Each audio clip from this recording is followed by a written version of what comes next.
Lahore central jail में 23 मार्च 1931 की शुरुआत किसी और दिन की तरह ही हुई थी। फर्क सिर्फ इतना था कि सुबह सुबह जोर की आंधी आई थी, बहुत तेज। लेकिन जेल के कैदियों को थोड़ा अजीब सा लगा जब 4 बजे ही वार्डन चरत सिंह ने उनसे आकर कहा कि वो अपनी अपनी कोठरियों में चले जाएं। उन्होंने कारण नहीं बताया था। उनके मुंह से सिर्फ ये निकला कि आदेश ऊपर से है। अभी कैदी सोच ही रहे थे कि माजरा क्या है। जेल का नाई बरकत हर कमरे के सामने फुसफुसाते हुए गुजरा कि आज रात भगत सिंह, राजगुरु और सुखदेव को फांसी दी जाने वाली है। उस क्षण की निश्चिंता ने उनको झकझोर कर रख दिया। कैदियों ने बरकत से मनुहार की कि वो फांसी के बाद भगत सिंह की कोई भी चीज जैसे पेन, कंघा या घड़ी उन्हें ला कर दें ताकि वो अपने पोते पोतियों को बता सकें कि कभी वो भी भगत सिंह के साथ जेल में बंद थे। बरकत भगत सिंह की कोठरी में गया और वहां से उनका पेन और कंघा ले आया। सारे कैदियों में होड़ लग गई कि किसका उस पर अधिकार हो। आखिर में ड्रॉ निकाला गया, लाहौर कॉन्स्पिरेसी केस। अब सब कैदी चुप हो चले थे। उनकी निगाहें उनकी कोठरी से गुजरने वाले रास्ते पर लगी हुई थी। भगत सिंह उनके साथ फांसी पर लटकाए जाने के लिए उसी रास्ते से गुजरने वाले थे।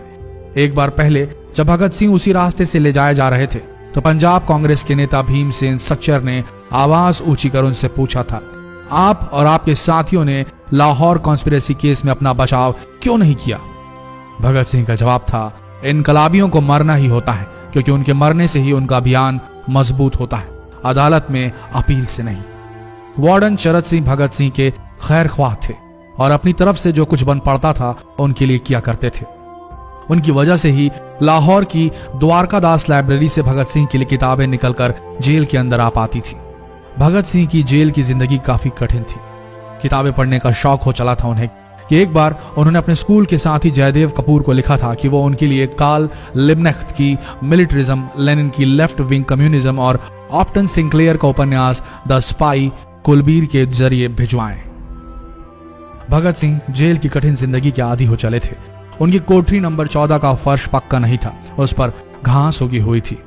कोठरी में बस इतनी ही जगह थी कि उनका 5 फुट 10 इंच का शरीर बमुश्किल उसमें लेट पाए। भगत सिंह को फांसी दिए जाने से 2 घंटे पहले उनके वकील प्राणनाथ मेहता उनसे मिलने पहुंचे। मेहता ने बाद में लिखा कि भगत सिंह अपनी छोटी सी कोठरी में पिंजड़े में बंद शेर की तरह चक्कर लगा रहे थे।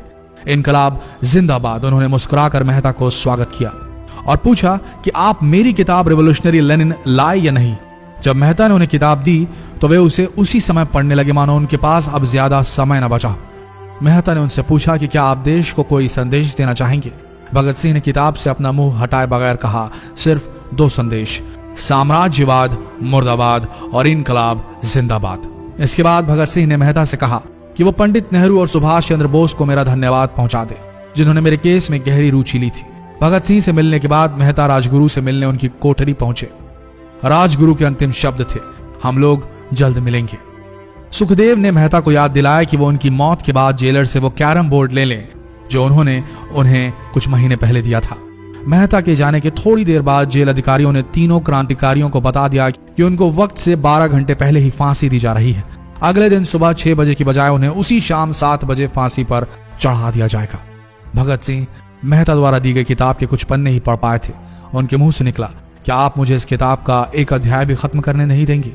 भगत सिंह ने जेल के मुस्लिम सफाई कर्मचारी बेबे से अनुरोध किया कि वो उनके लिए उनको फांसी दिए जाने से 1 दिन पहले शाम को अपने घर से खाना जरूर लाएं। लेकिन बेबे भगत सिंह की इच्छा पूरी नहीं कर सके क्योंकि भगत सिंह को 12 घंटे पहले फांसी देने का फैसला ले लिया गया और बेबे जेल के गेट के अंदर ही नहीं घुस पाए। थोड़ी देर बाद तीनों क्रांतिकारियों को फांसी की तैयारी के लिए उनकी कोठरियों से बाहर निकाला गया। भगत सिंह, राजगुरु और सुखदेव ने अपने हाथ जोड़े और अपना प्रिय आजादी गीत गाने लगे। कभी वो दिन भी आएगा कि जब आजाद होंगे हम, या अपनी ही जमीन होगी या अपना आसमान होगा। फिर इन तीनों का एक एक करके वजन लिया गया। सबके वजन बढ़ गए थे। इन सब से कहा गया कि अपना आखिरी स्नान करें।